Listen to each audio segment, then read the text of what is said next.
ఈ రోజు మనతో ఉన్నారు ప్రముఖ ఆధ్యాత్మికవేత్త, జ్యోతిష్య మరియు వాస్తు పండితులు, భారతీయ శంకరపీఠం వ్యవస్థాపకులు, బ్రహ్మశ్రీ అన్నవరపు తిరుపతిమూర్తి అవధాని గురుగారు ఉన్నారు. మాట్లాడదాం. నమస్కారం గురుగారు.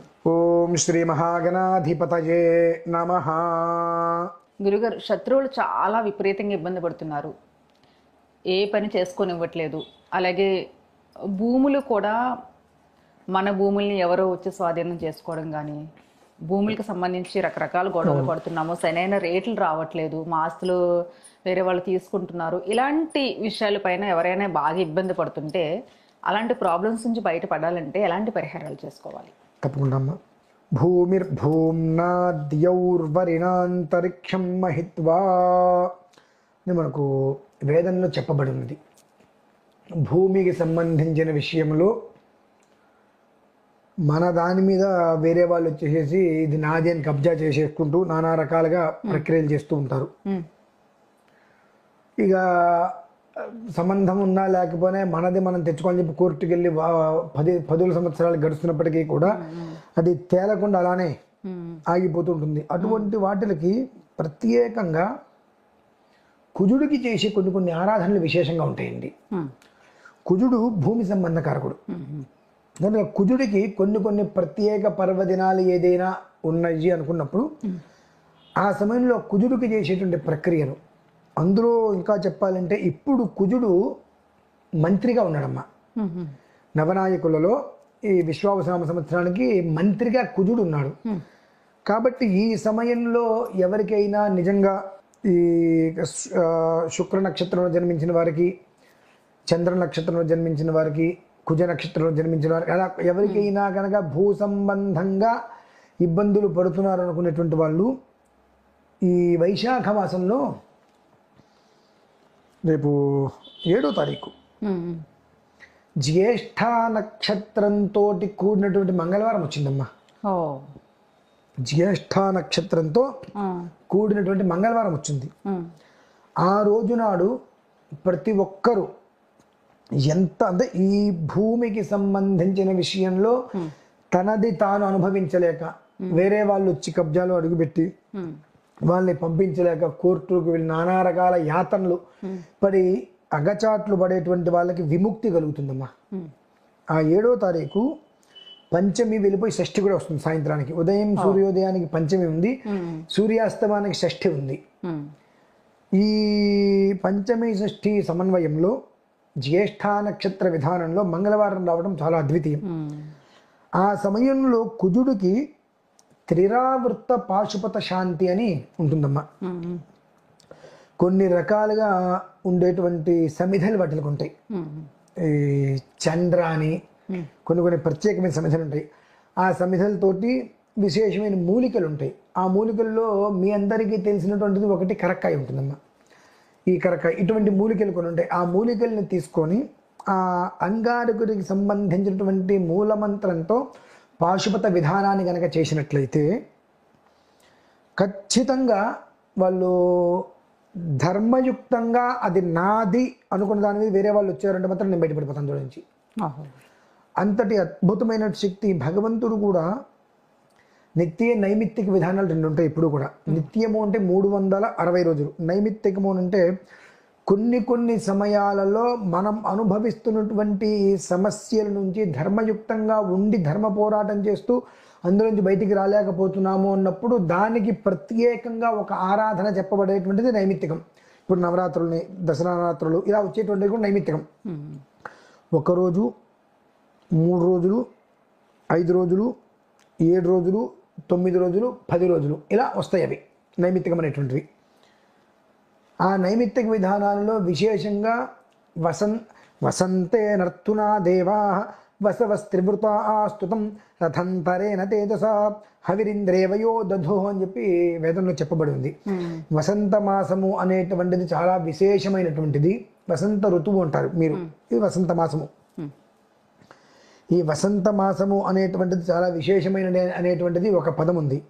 అలానే వసంత మాధవ ప్రీత్యర్థం అని చెప్పి ఈ ఒక వైశాఖ మాసంలో చేసేటువంటి వాటికి వసంత మాధవ ప్రీత్యర్థం అని చెప్పి ఆరాధనలు చేస్తూ ఉంటారు. వసంత మాధవుడు అంటే మళ్ళీ శ్రీ మహావిష్ణువు విశేషమైన మాట.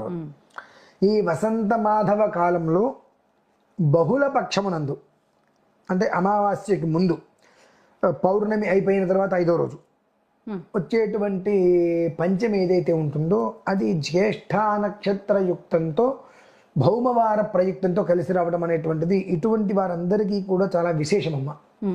కనుక ప్రతి ఒక్కరూ ఈ రకమైనటువంటి ఇబ్బందులతో ఉన్నటువంటి వారు ఎవరైతే ఉన్నారో వారందరూ కూడా ఆ రోజు నాడు వారి గృహమునందు లేదా ఏదైనా దేవాలయాలలో అయినప్పటికీ కూడా దాని గురించి అవగాహన యొక్క మామూలుగా కుదుటికి హోమం చేయటం వేరు, పాశుపత ప్రయోగం అనేటువంటిది వేరు. ఆ పాశుపత విధానం అవగాహన ఉన్నవారు ఎవరైనా కనుక ఉన్నట్లయితే తెలుసుకొని వారి ద్వారా ఆ ఒక్క విధానాన్ని కనుక పూర్తి చేసుకోగలిగితే, ఎందువల్లంటే అది మంగళ బుధ గురువారం 3 రోజులు పడుతుంది, మా ఒక రోజులో అయ్యేది కాదు. ఏదో ఒక రోజులో నేను పూర్తి చేసుకుంటాంటే అవ్వదు. అది ఒక రోజులో చేస్తే అవుతుందంటే పచ్చి అబద్ధం, పచ్చి అబద్ధం. మంగళ బుధ గురు పూర్తి చేసుకొని శుక్రవారం దానికి హోమం అనేటువంటిది ఉంటుంది. ఈ మంగళవారం నుంచి గురువారం వరకు కూడా ఈ 3 రోజులు కూడా పూర్తిగా ఈ యొక్క అంగారకుడికి సంబంధించిన మహామంత్ర పాశుపతం జపం చేయాలమ్మా. అంటే ఇంత జపం అనేటువంటి సంఖ్య ఉంటుంది. ఆ జపం తర్వాత తర్పణ సంఖ్య, ఈ 2 పూర్తయిన తర్వాత హోమం ఉంటుందమ్మా. అది శుక్రవారం. ఆ హోమం అనేటువంటిది ఆ రోజునాడు నిర్వీర్యం అంటే రిపీట్, ఆ హోమం అనేటువంటిది ఆ రోజునాడు పూర్తి చేసుకోగలిగితే ధర్మశ్చతుష్పాత్ అంటే 3 రాత్రులు 4 ఉదయం మీరు ఏ సమస్య మీద ఏ ఇబ్బందితో సతమతమవుతూ దేని నుంచి బయటపడాలి అనేటువంటిది సంకల్పంతో అనుకుంటారో ఆ సంకల్పం నెరవేరుతుందండి, ఖచ్చితంగా నెరవేరుతుంది. ఎన్ని రోజుల్లో నెరవేరుతుంది అంటే అథవా 72 రోజులు, అథవా 72 రోజులు. ఈ 4 రోజుల్ని కనుక పూర్తిగా కనుక దానికి చెప్పబడినటువంటి విధానాన్ని అనుసరించి పూర్తి చేయించుకోగలిగితే అక్కడి నుంచి 72 రోజుల్లో ఇది నిజమానంటే అనుభవించిన వాళ్ళు చాలామంది ఉన్నారండి. కొన్ని ఇప్పుడు మనకి ఎలా అయితే వచ్చిందో అలానే కొన్ని ప్రత్యేకమైన పర్వదినాలు వచ్చినప్పుడు ఆ ప్రక్రియ నడిపించినప్పుడు అందులో నుంచి బయటపడ్డ వాళ్ళు చాలామంది ఉన్నారు. అదేమిటంటే మనము బయటికి ఏదన్నా ఒక విషయం చెప్పాలి అంటే కొన్ని ప్రత్యేకమైన పర్వదినాలు వచ్చినప్పుడు మన పరిధిలో ఉండే వాళ్ళతో అది నిర్వర్తిస్తాం. దాన్ని నిర్వర్తించి వాళ్ళకు ఆ ఫలితం ఎలా వచ్చింది అనేటువంటి విషయాన్ని దృష్టిలో ఉంచుకొని బయటికి మనం ప్రొజెక్ట్ చెప్పడం జరుగుతుంది. మీరు చేసుకోండి, మేము చేస్తాము అని కాదు, మీరు చేసుకోండి. అవకాశం ఉన్నప్పుడు చేసుకోవచ్చు, అవకాశం లేకపోతే ఇన్కేస్ కాంటాక్ట్ అవ్వచ్చు. మీరు చేసుకోండి. ఏమాత్రం అవకాశం ఉన్నా ఇంటి దగ్గర గుడి దగ్గర ఎక్కడైనా సరే అది చేయించుకునే ప్రయత్నం చేసుకోగలిగితే ఆ సమస్య అయితే ఉండదు కదా. ఇవాళ భూమి అంటే దాని పరిస్థితి ప్రభావాలు ఎలా ఉన్నాయో అందరికి తెలుసు. మనకంటూ ఒక సెంటు ఉందంటే ఆ సెంటు మీద 100 మంది కళ్ళు ఉంటాయి. ఆ 100 మంది కళ్ళని జాగ్రత్తగా మనం తప్పించుకుంటూ వెళ్ళటమంటే పళ్ళ మధ్యలో 4 తిరిగినట్టే, ఎప్పుడు ఏ పక్కన కోరుకుంటుందో తెలియదు. అటువంటి దాని నుంచి మనం జాగ్రత్తగా బయటికి రావాలి అంటే కొన్ని ప్రత్యేకమైనటువంటి పర్వదినాలు, అలాగే శత్రువుల పైన కూడా విజయం సాధించవచ్చు. శత్రువులే కదా దాని నుంచి తీసుకునేది. ఇప్పుడు నిన్నటి వరకు మంచివాడు, వాళ్ళు నా దాంట్లో అడుగు పెట్టి కబ్జా చేస్తే శత్రువు అయినట్టే కదా. అంతే. ఆ ధర్మంగా జరిగేటువంటి ఒక యుద్ధం అనేటువంటిది ఏదైతే ఉంటుందంటే నా స్థలంలో నువ్వు వచ్చి అడుగు పెట్టావు, నేను ధర్మంగా పోరాడుతున్నా, ఆ ధర్మానికి విజయం సంప్రాప్తం అవుతుందండి. ఎందువల్లనంటే పంచమి, షష్ఠి, సప్తమి, అష్టమి 4 రోజులు బాగుంది కలయిక, యోగం. అది యోగ కలయిక అన్ని రకాలుగా అందరికీ అన్ని విధాలుగా అనుసరిస్తుందంటే అనుసరించదు. అది యోగం వచ్చినప్పుడే దాన్ని మనం పుచ్చుకోవాలి. ఆ పుచ్చుకోవటమే యోగదాయకం. మళ్ళీ అంతే కదా, అలా వస్తుంది. తెలుసుకోవడం ముందు యోగదాయకము, తర్వాత మనం నిర్వర్తించుకోవడం. ఇక్కడ ఈ నక్షత్ర విధానం కూడా అలానే వస్తుందమ్మా. అంటే అన్నీ కూడా ధర్మము 4 పాదాల మీద ఉంటుంది అనేటువంటి దానికి కావచ్చు, ధర్మ అర్థకామ్య మోక్షాలు అంటానికి కావచ్చు, 4 అడుగులు ముందుకు వేస్తే భగవంతుడు ఇస్తాడు అంటానికి కావచ్చు, పంచమి, షష్ఠి, సప్తమి, అష్టమి, మంగళబుధ గురు శుక్ర, ఇవన్నీ కూడా యోగదాయకంగా కలిసి వచ్చినటువంటి పర్వదినాలు మన రాత మార్చుకునే దిశలో వస్తాయి. దాన్ని మనం జాగ్రత్తగా పరిశీలించి గమనించి అనుసరించటమా, ఈసారి త్రిపుర చూద్దాంలేని వదిలేయటం అనేటువంటిది మన యోగాన్ని బట్టి ఉంటుంది. దీనిప్పటికీ కూడా మనం అంటే జరగదు, ఆ సమయం జరిగేటువంటిది ఉంటే మనం అనుకోకపోయినా అనుకోకుండా ఆ టయానికి అందులో పాల్గొనే ప్రయత్నం చేసుకుంటాము. ఇంట్లో చేయించుకోవటమా, గుళ్ళో చేయించుకోవటమా, ఎక్కడమా అనేటువంటి విషయాన్ని వాళ్ళే తెలుసుకోవాలి కానివ్వండి. కానీ ఆ 4 రోజులని మాత్రం ఇలా దోషుడు పెట్టి కొంగు పట్టి అడగండి. ఇట్లా అడగండే మీకు ఏది రాదు.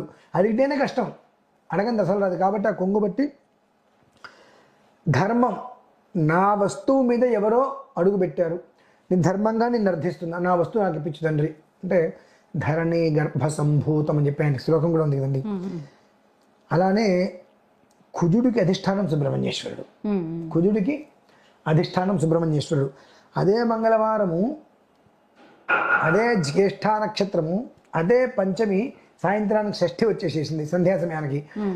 షష్ఠి అనేటువంటి సుబ్రహ్మణ్యేశ్వరుడు, మంగళం అంటే సుబ్రహ్మణ్యుడు కుజుడు. ఈ కలయిక అనేటువంటిది అంతర్గతంగా చాలా బలంగా నిలబడుతుందమ్మా ప్రతి ఒక్క జీవితానికి కూడా, ప్రతి ఒక్కరికి కూడా ఇలాంటి ఆటంకాలు ఉండేటువంటి వారికి. కాబట్టి ఈ 4 రోజుల్ని ఖచ్చితంగా మిస్ చేసుకోకుండా కాపాడుకొని సద్వినియోగం చేసుకొని వాళ్ళ ఏదైతే